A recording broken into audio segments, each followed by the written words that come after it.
The former vice chairman of the Joint Chiefs of Staff, retired Admiral Sandy Winfield, is warning that the United States could face a serious shortage of key missile defense systems if this conflict with Iran continues at its current pace. The warning highlights something very severe.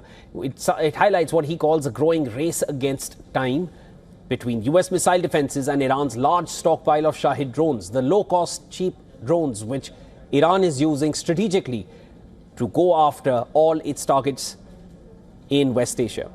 Now, according to the US Central Command, more than 500 missiles and 2,000 drones have reportedly been launched by Tehran since the fighting escalated.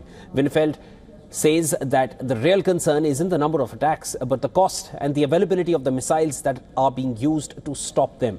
Advanced interceptor systems such as the Patriot air defense missiles, AMRAAM interceptors, they are expensive and limited in supply. Iran's Shahid drones, on the other hand, can cost anywhere between $20,000 to $35,000 or above, and they are far cheaper than the missiles that are being used to shoot them down, creating what analysts call an economic imbalance on the battlefield.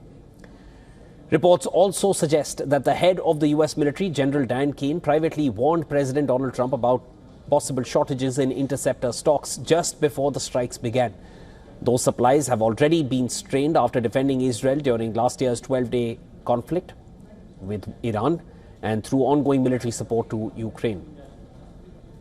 Trump has rejected these concerns. He insists US munitions stockpiles are strong, saying America has what he calls unlimited mid to upper tier weaponry.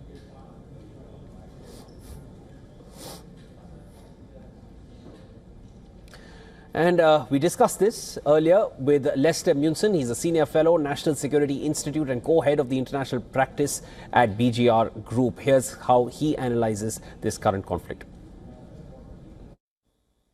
Well, we don't know, of course. And again, we need to be humble about predicting too much here. But I don't think President Trump at all intends to follow the model previously, which means it's highly unlikely we're going to see a prolonged campaign here.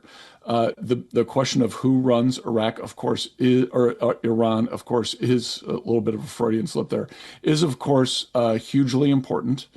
But already we have seen the decapitation of the regime. The Ayatollah is dead. He ran one of the worst, probably the worst government in the world for decades. It killed thousands of Americans and numerous other people unnecessarily. It fomented rebellions in its neighbors. It supported the Houthis, Hamas, Hezbollah, which are rebel forces that undermine governments across the region. They have been a huge problem for not just the United States and Israel, but also Sunni Arab countries and European countries. Iran has even been a menace in Latin America. So the removal of the Ayatollah alone is a significant achievement. And now, as the US and Israel degrade Iran's weapons, particularly its ability to launch missiles, and eventually, again, we will see strikes, I assume, on what remains of the Iranian nuclear weapons program.